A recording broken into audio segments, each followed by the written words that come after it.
돈 때문으로 마음이 흔들릴 때가 있습니다. 조금 부족하면 불안해지고 조금 여유가 생겨도 금방 또 걱정이 찾아오면서 마음이 편해지지 않을 때가 많습니다. 그래서 재정은 단순히 얼마를 가지고 있는지가 아니라 무엇을 의지하며 살아가고 있는지와 더 깊은 관련이 있습니다. 신앙의 길에서는 돈을 더 붙잡을수록 마음이 무거워지고 하나님께 시선을 돌릴 때 비로소 삶이 가볍게 흘러가기 시작할 때가 있습니다. 오늘은 재정을 어떻게 바라봐야 하는지, 내려놓을 때 어떤 은혜가 시작되는지 함께 나누려고 합니다. 첫째, 재정은 붙잡을수록 불안해지고 내려놓을 때 방향이 바로 잡힙니다. 우리는 살아가면서 재정이 조금만 흔들려도 마음이 크게 요동칠 때가 있습니다. 그래서 어떻게든 붙잡아 두고 싶어지고 스스로 안정감을 만들려고 애쓰기도 합니다. 그러나 붙잡으려는 마음이 강해질수록 불안은 더 깊어지고 결국 재정이 아니라 걱정을 붙잡고 있는 자신을 발견하게 됩니다. 그래서 재정이라는 문제는 단순히 돈의 많고 적음이 아니라 마음의 방향이 어디를 향하고 있는가와 깊이 연결되어 있습니다. 성경에서도 재정이 우리의 마음과 믿음의 흐름을 흔들 수 있다는 사실을 보여주는 장면이 있습니다. 부자 청년은 많은 재물을 가지고 있었지만 그 재물을 내려놓지 못해 예수님을 따르는 길을 선택하지 못했습니다. 그는 돈을 잃을까 두려워했지만 결국은 더 큰 은혜의 길을 놓치게 되는 결과를 맞았습니다. 그의 이야기는 단순한 실패가 아니라 재정이 마음을 지배하면 삶의 방향까지 흐려질 수 있다는 중요한 본질을 보여줍니다. 그래서 재정의 문제는 먼저 마음에서 다루어져야 하고 붙잡으려는 마음을 내려놓을 때 삶 전체의 방향이 바로 서기 시작합니다. 재정을 붙잡으려는 마음이 강해지는 이유 중 하나는 미래에 대한 불확실함 때문입니다. 우리는 내일을 스스로 준비해야 한다는 생각에 사로잡히기 쉽고 이 마음이 점점 커지면 하나님께 맡기는 신뢰보다 내 힘으로 해결하려는 태도가 더 앞서게 됩니다. 그러나 내려놓는 훈련이 시작되면 마음의 중심이 다시 바로 잡히고 하나님께서 주시는 평안이 조금씩 스며들기 시작합니다. 내려놓는다는 것은 무책임하게 산다는 의미가 아니라 재정이 우리를 주장하지 못하도록 위치를 바꾸는 과정입니다. 돈이 주인이 아니라 도구가 될 때 마음은 가벼워지고 하나님께서 인도하시는 길을 분별할 수 있는 여유가 생겨납니다. 그리고 이 과정에서 하나님께서 필요를 채우시는 방식은 우리가 예상하는 방식과 다를 수 있지만 그 흐름 속에서 마음의 평안이 자라기 시작합니다. 내려놓음의 은혜는 작은 선택에서부터 시작됩니다. 예를 들어 한번 포기해보는 결단을 했을 때 오히려 생각지도 못한 방향에서 공급이 흘러오는 경험을 하게 되기도 합니다. 재정을 내려놓는다는 것은 포기하거나 손해를 보는 일이 아니라 마음을 다시 자유롭게 하는 과정입니다. 붙잡고 있었던 불안이 조금씩 사라지고 하나님께서 인도하시는 방향이 더 정확하게 느껴지는 순간들이 생깁니다. 우리가 두려움 때문에 내려놓지 못했던 부분을 하나님께 맡기면 그 자리에서 새로운 길이 열릴 수 있습니다. 그래서 내려놓음은 결코 소극적인 신앙이 아니라 하나님께 시선을 돌리는 적극적인 믿음의 자리입니다. 재정을 붙잡는 마음을 내려놓을 때 삶의 시야도 넓어집니다. 돈이 중심이 되면 선택은 좁아지고 모든 판단이 돈의 기준으로 흘러갑니다. 그러나 내려놓기 시작하면 공동체와 관계에서도 여유가 생기고 주변을 바라보는 마음도 넓어집니다. 또한 재정을 내려놓으면 경쟁이나 비교에서 벗어나게 되고 내 삶만이 아니라 다른 사람의 필요도 보이기 시작합니다. 결국 내려놓음은 단순한 재정 관리가 아니라 신앙의 중심을 회복하는 데 중요한 열쇠가 됩니다. 마음의 방향이 하나님을 향하고 있을 때 재정 또한 올바른 자리에 머물게 되고 그 자리에서부터 실제 삶의 안정이 흘러나오기 시작합니다. 재정은 붙잡을수록 불안해지지만 내려놓을 때부터 질서가 세워지고 마음의 평안이 시작됩니다. 하나님께 맡긴 자리에서는 두려움보다 신뢰가 더 깊어지고 자연스럽게 삶의 흐름도 안정되기 시작합니다. 그래서 재정 문제를 해결하는 방식은 더 많이 붙잡는 것이 아니라 하나님께 더 많이 맡기며 방향을 바로 잡는 것입니다. 이렇게 마음이 정리되면 하나님께서 필요를 채우시는 방식도 더 선명하게 느껴지고 재정의 문제가 신앙의 발목을 잡는 일이 아니라 오히려 하나님을 더 깊이 경험하는 통로가 되는 은혜를 누리게 될 것입니다. 둘째, 포기한 자리에서 도리어 공급이 시작되는 역설을 경험하게 됩니다. 우리는 살아가면서 무엇인가를 포기하는 순간을 매우 두려워합니다.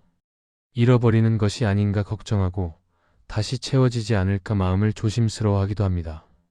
그래서 재정과 관련된 부분에서는 더 신중해지고 조금이라도 손해보지 않으려는 마음이 자연스럽게 생겨납니다. 그러나 신앙의 길에서는 포기하는 자리에서 도리어 새로운 공급이 시작되는 역설이 자주 나타나며 하나님께서는 때로 우리가 내려놓는 그 순간에 넓은 길을 여시기도 합니다. 이 역설은 단순히 감정적인 위로가 아니라 하나님께서 일하시는 방식 중 하나이며 우리의 시선과 마음의 중심을 다시 정리하는 중요한 과정이 됩니다. 그래서 포기의 자리는 끝이 아니라 시작이 될 수 있고 하나님께서 준비하신 은혜의 통로로 이어지는 문이 될 수 있습니다. 우리가 포기해야 하는 이유는 포기 자체가 선하기 때문이 아니라 포기하는 그 자리에서 마음이 열리고 하나님께서 일하실 공간이 생겨나기 때문입니다. 우리는 종종 재정을 꽉 붙잡고 있으면 안전하다고 느끼지만 사실은 그 자리에서 더 많은 불안이 쌓여 삶의 여유를 잃게 되기도 합니다. 그러나 내려놓을 때 마음은 다시 가벼워지고 하나님께서 움직이시는 흐름이 더 잘 느껴지는 자리가 마련됩니다. 포기라는 단어는 손해나 패배처럼 들리지만 신앙 안에서의 포기는 하나님께 시선을 돌리는 순종이며 마음을 다시 새롭게 하는 과정이 됩니다. 하나님께서는 우리에게 필요한 것을 알고 계시기 때문에 포기하는 자리에 새로운 공급이 머물 수 있도록 역사하실 수 있습니다. 포기의 자리에서 공급을 경험한 성경의 한 장면은 엘리야와 사르밧 과부의 이야기에서 나타납니다. 과부는 가진 것이 거의 없었고 마지막 남은 가루와 기름으로 아이와 마지막 식사를 준비하려고 했습니다. 그 상황은 절망에 가까웠고 인간적인 계산으로는 희망을 찾기 어려운 자리였습니다. 그러나 엘리야를 통해 전해진 하나님의 말씀에 순종하여 가진 것을 먼저 내어놓았을 때 그 집에는 기근 동안 끊어지지 않는 공급이 흘렀습니다. 그녀는 가진 것을 지키려 했다면 아무 변화도 일어나지 않았겠지만 내려놓는 선택을 했을 때 하나님께서 준비하신 새로운 은혜가 시작되었습니다. 이 사건은 포기의 자리에 하나님께서 어떻게 일하시는지 보여주는 중요한 본질을 담고 있습니다. 포기의 은혜는 우리의 일상에서도 자주 나타납니다. 재정의 부담 때문에 움켜쥐고 있던 마음을 잠시 내려놓았을 때 예상보다 더 안정된 길이 열리거나 걱정하던 문제들이 자연스럽게 정리되는 경험을 할 때가 있습니다. 때로는 포기한 금액보다 더 큰 공급이 들어오기도 하고 재정이 아니라 마음의 평안이라는 더 귀한 선물을 얻게 되기도 합니다. 포기는 삶을 가난하게 만드는 것이 아니라 삶의 흐름을 다시 하나님께 맡기게 만드는 길이며 그 자리에서 하나님께서 은혜로 채우실 수 있는 여백이 생겨납니다. 그래서 포기할 때 하나님께 더 가까이 서게 되고 그분의 손길을 경험할 수 있는 시간이 열립니다. 우리는 종종 포기의 자리를 두려워하지만 그 안에는 감추어진 은혜가 있습니다. 포기할 때 비로소 보이는 것이 있고 포기해야만 들리는 하나님의 음성이 있습니다. 재정에서 내려놓는 행위는 단순히 금액을 비우는 것이 아니라 욕심과 집착을 비우는 과정이며 그 빈자리에 하나님께서 채우실 은혜가 머물 수 있습니다. 우리가 계속 붙잡고 있으면 공급의 통로가 좁아지고 마음은 더 무겁게 흘러가지만 내려놓으면 하나님께서 새로운 흐름을 여실 수 있습니다. 그래서 포기한 자리에서 공급이 시작되는 역설은 결코 우연한 일이 아니라 하나님께서 우리의 마음을 새롭게 이끄시는 은혜의 방식이며 앞으로도 이 원리는 우리의 삶을 더 깊은 신뢰로 인도하게 될 것입니다. 셋째, 하나님께서 열어주시는 기회는 돈보다 먼저 들어오고 돈은 그 뒤를 따라옵니다. 우리는 재정을 생각할 때 먼저 돈이 들어와야 기회가 열린다고 자연스럽게 생각합니다. 그러나 신앙의 흐름 안에서는 종종 그 반대의 일이 일어나곤 합니다. 돈은 늘 기회보다 늦게 들어오고 하나님께서 먼저 상황을 움직이고 마음을 준비시키며 길을 여시는 방식이 더 자주 나타납니다. 그래서 어떤 문이 열릴 때 손에 충분한 재정이 없더라도 그 문이 하나님께서 준비하신 길이라면 재정은 뒤에서 따라오는 경험을 하게 됩니다. 이런 흐름을 이해하지 못하면 기회가 오는데도 불안 때문에 머뭇거리게 되고 결국 하나님께서 주시는 넓은 길을 놓칠 수도 있습니다. 그래서 재정에 대한 시선을 조금 바꾸어야 하고 돈보다 하나님의 인도를 먼저 바라보는 태도가 필요합니다. 하나님께서 먼저 움직이시는 흐름을 발견할 수 있다면 돈이 늦게 따라오는 것을 두려워하지 않게 됩니다. 하나님께서 기회를 먼저 여시는 이유는 우리의 신뢰가 돈이 아니라 하나님께 머물도록 하시기 위함입니다. 돈이 먼저 채워지면 우리는 자연스럽게 돈을 의지하게 되고 모든 결정을 돈의 기준으로 판단하게 됩니다. 하지만 기회가 먼저 열리고 돈이 뒤따라오면 우리는 자연스럽게 하나님을 바라보게 되고 그분이 인도하시는 길을 따라갈 힘을 얻게 됩니다. 그래서 때로는 너무 명확한 계산이 오히려 믿음의 흐름을 방해할 때가 있습니다. 하나님께서는 우리가 모든 것을 준비한 뒤에 움직이기를 원하시는 것이 아니라 먼저 열린 문을 보고 한 걸음을 내디딜 수 있는 믿음을 원하십니다. 그러면 하나님께서 필요한 것을 하나하나 채우시는 방식이 자연스럽게 따라오고 돈이 중심이었던 마음이 하나님께 초점을 맞추는 자리로 바뀌게 됩니다. 이러한 흐름은 성경에서도 명확하게 나타납니다. 모세가 홍해 앞에 섰을 때 그는 충분한 능력이나 방법을 가진 사람이 아니었습니다. 뒤에는 애굽의 군대가 있었고 앞에는 바다가 가로막혀 있었습니다. 그러나 하나님께서는 아무것도 준비되지 않은 상황에서 먼저 길을 여셨고 그 다음에야 이스라엘 백성이 지나갈 수 있는 마른 땅이 드러났습니다. 이 장면은 하나님께서 먼저 길을 여시면 필요한 모든 것은 뒤따라온다는 원리를 분명하게 보여줍니다. 만약 모세에게 미리 배가 주어지고 군사가 주어지고 길을 만들 수 있는 능력이 주어졌다면 그는 하나님을 바라볼 이유가 없었을 것입니다. 그러나 아무것도 준비되지 않은 상황에서 하나님께서 길을 여셨기 때문에 이스라엘은 하나님의 능력과 인도를 더 깊이 경험하게 되었습니다. 하나님께서 먼저 기회를 여시는 방식은 지금 우리의 삶에서도 이어지고 있습니다. 우리의 일상에서도 비슷한 경험을 하게 될 때가 많습니다. 재정을 충분히 준비하지 못했지만 하나님께서 마음에 주시는 어떤 감동이나 만남이 먼저 찾아올 때가 있습니다. 처음에는 불안하고 흔들리지만 한 걸음 내딛고 나면 시간이 지나며 필요한 재정이 차근히 채워지는 경험을 하게 됩니다. 하나님께서 준비하신 길은 계산으로만 이해할 수 없고 우리가 다 알지 못하는 수많은 연결과 기회를 통해 이루어지기 때문입니다. 그래서 기회가 먼저 오고 돈이 나중에 따라오는 것은 잘못된 흐름이 아니라 하나님께서 우리의 마음을 지켜주시고 재정에 묶이지 않게 하시는 섭리라고 할 수 있습니다.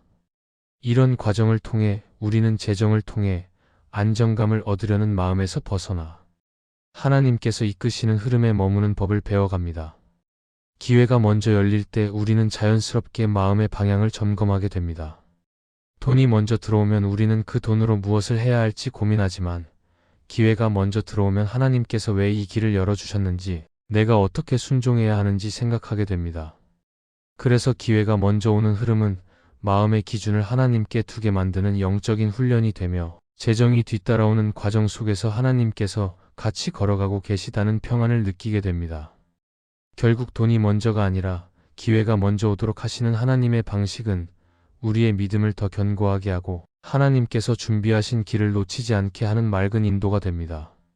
재정이 늦게 들어오는 것 같아도 걱정할 필요는 없습니다. 하나님께서 먼저 기회를 주셨다면 필요한 것은 결국 따라오게 될 것이고 그 과정에서 하나님을 더 깊이 경험하는 은혜가 자라날 것입니다. 기회가 먼저 오는 자리는 두려움보다 믿음이 필요하지만 그 길을 걸어갈 때 하나님께서 채우시는 공급은 사람의 예상을 넘어설 수 있습니다. 그래서 우리는 돈이 아니라 하나님께서 여시는 기회를 먼저 바라보아야 하며 그 흐름을 따를 때 삶의 방향은 더 선명해지고 재정은 그 자리를 따라 자연스럽게 채워지는 은혜를 누리게 될 것입니다. 넷째, 작은 순종에도 하나님은 큰 공급으로 응답하실 때가 있습니다. 우리는 재정을 생각할 때 큰 결단이나 특별한 행동이 있어야 하나님께서 역사하실 것처럼 느낄 때가 있습니다. 그러나 신앙의 길에서는 오히려 작은 순종에서 큰 변화가 시작되는 경우가 더 많습니다. 하나님께서는 우리의 능력을 보시는 것이 아니라 마음의 방향을 보시기 때문에 아주 작은 실천에도 깊은 의미를 두시고 그 자리에서 새로운 공급을 여실 수 있습니다. 그래서 순종이 작아 보인다고 해서 의미가 작아지는 것이 아니며 눈에 띄지 않는 순종 속에서도 하나님께서 일하시는 은혜는 충분히 흘러갈 수 있습니다. 작은 순종이 중요한 이유는 우리의 마음을 다시 하나님께로 돌려놓기 때문입니다. 많은 경우 재정의 문제는 돈 자체보다 마음의 상태가 어지러워져 있을 때 더 크게 느껴집니다.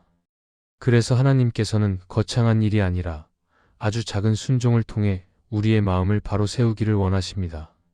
그 작은 움직임은 마치 무거운 문을 여는 첫 번째 힘과 같고 그 문이 열리는 순간 하나님께서 준비하신 은혜가 따라오게 됩니다.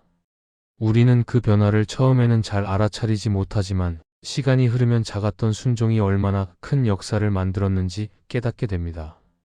이 흐름은 성경의 여러 이야기를 통해 확인할 수 있습니다. 예를 들어 나아만 장군은 병을 고치기 위해 요단강에 몸을 7번 담그라는 말을 들었을 때 그 명령이 너무 작고 단순해 보였습니다. 그러나 바로 그 작은 순종이 그의 삶을 완전히 바꾸는 기적의 시작이 되었습니다. 하나님께서는 그가 보여준 단순한 순종을 통해 치유의 문을 여셨고 그의 마음까지 새롭게 만지셨습니다. 하나님께서 일하시는 방식은 언제나 화려하거나 커 보이는 길만 있는 것이 아니라 우리의 마음이 움직인 작은 자리를 통해도 충분히 나타날 수 있습니다. 작은 순종은 우리의 시야도 바꾸어 줍니다. 돈을 기준으로 판단하던 마음이 하나님께 기준을 두기 시작하고 내 힘으로 해결하려던 마음이 하나님께 맡기려는 마음으로 바뀌게 됩니다. 그 순간부터 재정의 문제는 단순한 계산을 넘어 하나님의 인도를 경험하는 자리로 바뀌기 시작합니다. 아주 작은 행위라도 하나님께 향한 마음에서 나온 순종이라면 그 자리는 하나님께서 응답하실 수 있는 통로가 됩니다.